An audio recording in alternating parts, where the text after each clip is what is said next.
Have you ever heard of a real soldier whose story sounds so unbelievable that even historians struggled to accept it as truth?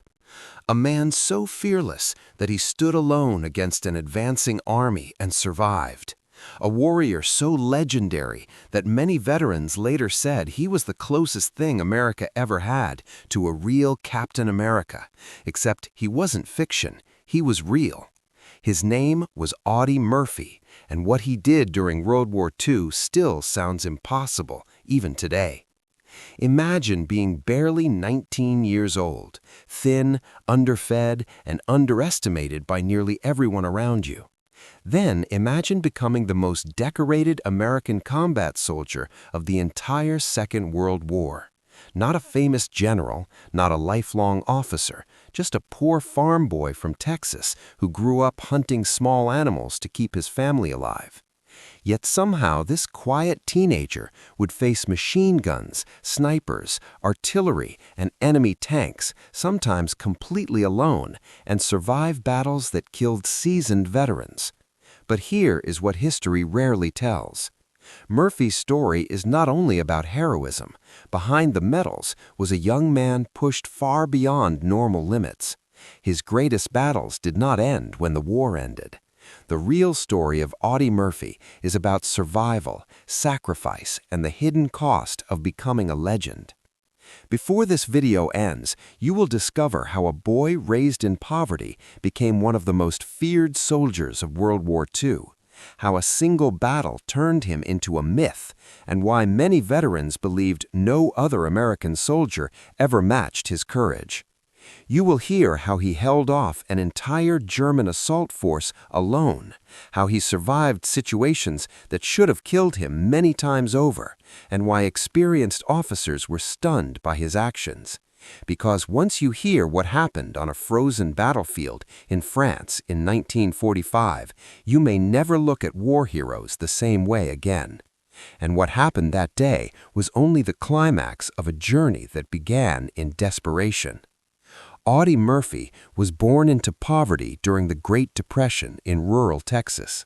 His family lived in a small wooden house surrounded by fields that barely produced enough to survive. There were many children and almost never enough food. His father eventually abandoned the family, leaving Murphy's mother alone to raise the children. From an early age, Murphy learned responsibility. He worked long hours in the fields and hunted animals to feed his brothers and sisters. Some days the family survived only on what he managed to catch. Childhood ended early for Murphy. School became a distant priority. Murphy left formal education because his family needed income more than lessons. By the time he reached his teenage years, he had already lived a life filled with hardship. Then tragedy struck again. Murphy's mother died when he was still young. The loss devastated him and left the family scattered. Murphy felt a growing sense of duty and responsibility. When war broke out across the world, he saw enlistment as both a responsibility and a chance to escape poverty. But becoming a soldier would not be easy. Recruiters looked at Murphy and saw a boy who was too small and too young. The Marines rejected him. The Navy refused him. Even the Army hesitated before finally accepting him. No one suspected that this quiet teenager would soon become one of the most legendary soldiers in modern warfare. And the first time he faced real combat, everything changed. At first, nothing about Audi Murphy suggested greatness. During training, he kept mostly to himself and avoided attention. Other soldiers described him as polite but quiet, almost shy. Some even wondered if he would survive his first battle. Murphy looked more like a farm boy than a soldier, and war quickly exposed weakness. But the moment Murphy entered combat, something changed. Under fire, the quiet teenager became focused and precise. While many soldiers struggled with confusion during their first engagements, Murphy reacted quickly and calmly. He noticed enemy movement before others did and responded without hesitation. Officers soon realized something unusual. Murphy did not panic under pressure. He moved carefully and deliberately, using terrain and cover with remarkable skill. It was not reckless bravery, it was control. During campaigns in Sicily and Italy, Murphy volunteered for dangerous patrols that others avoided. These missions often meant crawling into enemy territory at night, listening for movement, mapping positions, and returning without being detected. Each patrol could easily end in death or capture. A single sound could reveal his position. Yet Murphy returned again and again. More than once, he saved entire units by spotting ambushes before they happened. His warnings allowed soldiers to prepare defenses instead of walking into deadly traps. Murphy saw the worst side of war early. He watched friends fall beside him. He saw explosions erase entire positions in seconds. Survival often depended on instinct and luck. Instead of weakening him, the experience sharpened his focus. Commanders began giving Murphy more responsibility. Despite his youth, older soldiers trusted him. They followed him into danger because they believed he could keep them alive. During one engagement in Italy, enemy machine gun fire trapped his unit. Movement meant certain death. Murphy advanced alone under fire, moving from cover to cover until he reached a position where he could attack. His actions silenced the gun and saved his unit. Moments like that became common. Murphy often took the most dangerous positions during attacks. When patrols were needed, he volunteered. When defensive lines weakened, he moved forward. Still, he rarely spoke about his actions afterward. Fellow soldiers began to realize they were witnessing something rare. Murphy seemed able to sense danger seconds before it appeared. Then came France. After the Allied invasion, Murphy's unit advanced through forests and villages where German forces resisted fiercely. Every road and tree line could hide enemy soldiers. Murphy's responsibilities increased again. Still barely out of his teens, he led men across some of the most dangerous ground in Europe. Older soldiers followed a young man because they trusted him.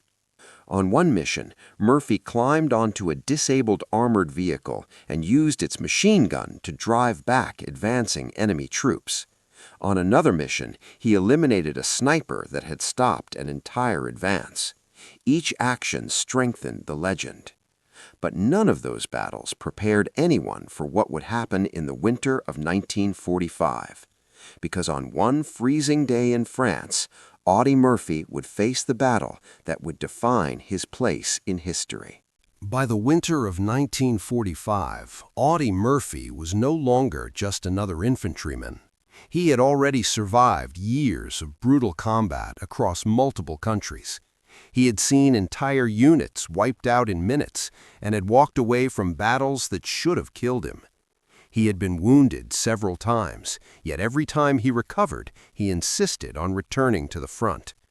Medals accumulated on his uniform, but Murphy avoided attention whenever possible.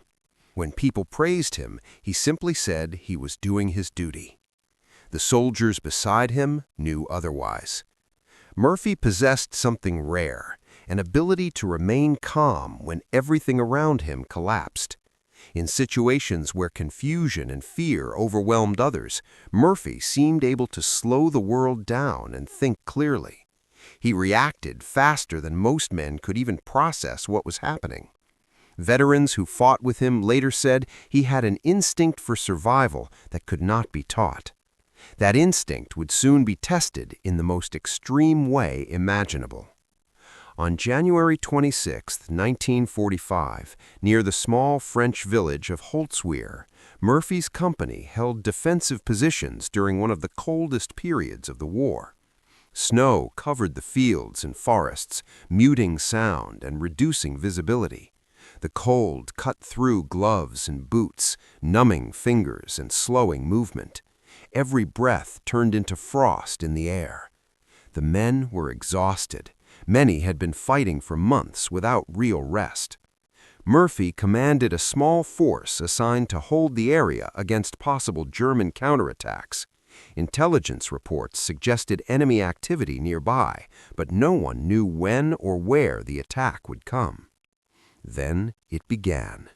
German forces launched a sudden and powerful counterattack with infantry supported by tanks and heavy machine guns.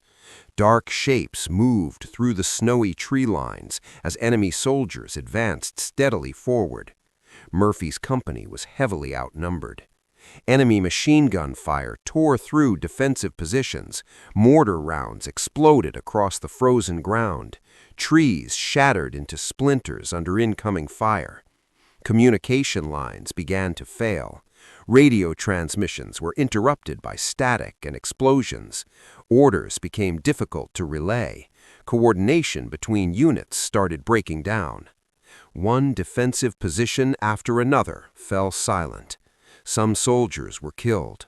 Others were wounded. The defensive line weakened rapidly as the German advance continued. Commanders realized the position could not be held. Orders were given to withdraw. Murphy organized the retreat, directing his men toward safer ground while enemy forces continued advancing. The situation was dangerously close to becoming a complete disaster. But Murphy made a decision that would define his place in history. Instead of withdrawing with the others, he chose to stay behind and cover their escape. Nearby stood a tank destroyer that had already been struck by enemy fire. The vehicle was burning intensely, flames rising into the freezing air, while thick black smoke drifted across the battlefield. Ammunition stored inside the vehicle could explode at any moment. Most soldiers would have avoided the wreck completely. Murphy ran toward it. Climbing onto the burning tank destroyer, he positioned himself behind the mounted machine gun and opened fire on the advancing German troops. Alone. The machine gun roared across the frozen battlefield, cutting through the advancing infantry. Enemy soldiers dropped into the snow as Murphy fired controlled bursts, carefully conserving ammunition. German forces slowed, but did not stop. Tanks continued advancing. Enemy shells exploded close enough to shake the burning vehicle beneath Murphy's feet. Heat from the flames rose around him, while thick smoke stung his eyes and throat. Every second increased the chance that the ammunition inside the vehicle would detonate. Still, Murphy stayed. He fired again and again, adjusting his aim with deadly precision. With one hand, he operated the field radio, calling artillery strikes dangerously close to his own position. Coordinates were shouted through bursts of static as explosions landed near the advancing enemy. From the German perspective, the resistance appeared far stronger than it actually was. Enemy soldiers later reported believing they were facing a large defensive force. In reality, one exhausted soldier stood alone in the smoke and fire. Minutes stretched into nearly an hour. Murphy continued firing until his ammunition began to run dangerously low. His gloves were burned and blackened from the heat of the weapon. His uniform was covered with ash and smoke. At one point, enemy fire struck so close that fragments wounded him in the leg. Still, he refused to move. Finally, the German advance began to slow. The constant machine gun fire and artillery strikes had disrupted the attack long enough for Murphy's unit to reorganize behind the lines. Only then did Murphy climb down from the burning vehicle. He was wounded, exhausted, and nearly out of ammunition. But he was not finished. Instead of seeking medical attention, Murphy gathered the remaining soldiers and prepared a counterattack. The men who had withdrawn now saw Murphy returning through the smoke, still carrying his weapon, still giving orders. And when Murphy moved forward again, they followed. The sudden counterattack caught the remaining German forces off guard. After nearly an hour of resistance, they expected the area to be empty. Instead, they encountered Murphy leading a renewed assault. German troops began withdrawing. The battlefield slowly fell silent. Murphy had held the line. For his actions that day, he would receive the Medal of Honor, the highest military decoration in the United States. Officers struggled to describe exactly what he had accomplished. Reports attempted to capture the details, but even official documents could not fully convey the reality of what had happened on that frozen battlefield. Many historians still consider the defense of Holzwihr one of the greatest acts of individual combat in modern warfare.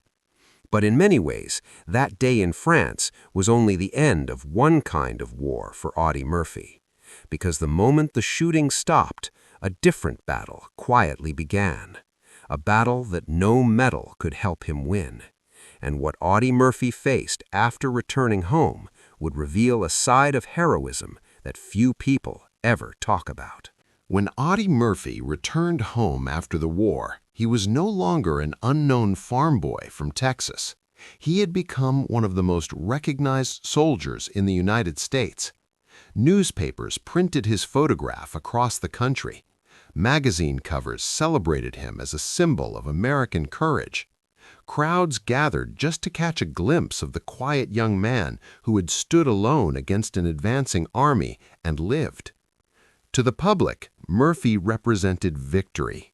He looked exactly like people imagined a war hero should look: young, disciplined, humble, and brave. Politicians praised him. Veterans respected him.